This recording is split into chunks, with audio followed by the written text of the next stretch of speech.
Under the chairmanship of BJP National Vice President and Kendrapada MP Baijan Jai Panda, the Committee on Public Undertakings has created parliamentary history, presenting 11 reports in a single day. Panda extended his sincere thanks to all committee members, praising their seriousness, dedication and collective hard work, which enabled the completion of 2 to 3 times more reports than before, significantly reducing backlogs.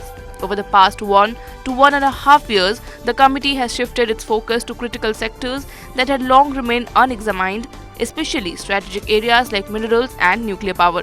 Panda highlighted that as India pursues ambitious targets in nuclear energy, public sector companies and expanding capacities, and with supportive government policies, the private sector is set to join this growth path.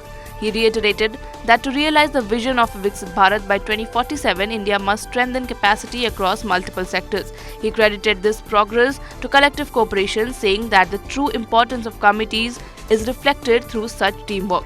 This session, the Committee on Public Undertakings has also surpassed its earlier record of 8 reports, showcasing the 18 COPU's enhanced commitment to accountability and transparency in public sector management. सभी सदस्य ने मिलकर बहुत seriously काम किए हैं, बहुत मेहनत लगाए हैं और जैसे कि आपने कहा, जो जिस संख्या में हम रिपोर्ट कंप्लीट कर पा रहे हैं वो एक रिकॉर्ड है और 2-3 गुना बढ़ गया है पहले से।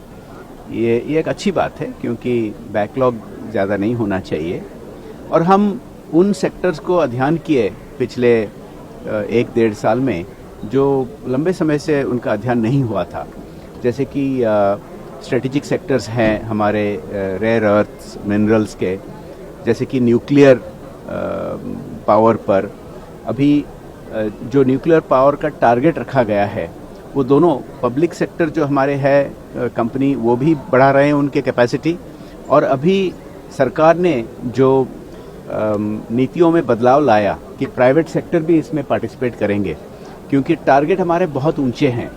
विकसित भारत 2047 तक बनाना है तो बहुत सारे ऐसे कैपेसिटी बढ़ाना है।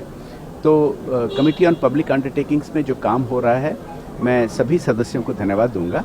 वो विभिन्न दलों से जो है सब मेहनत करके एक कोऑपरेटिव एफर्ट से ये हो रहा है जैसे कि होना चाहिए और कमिटीज़ के जो महत्व है ऐसे काम से ही पता चलता है।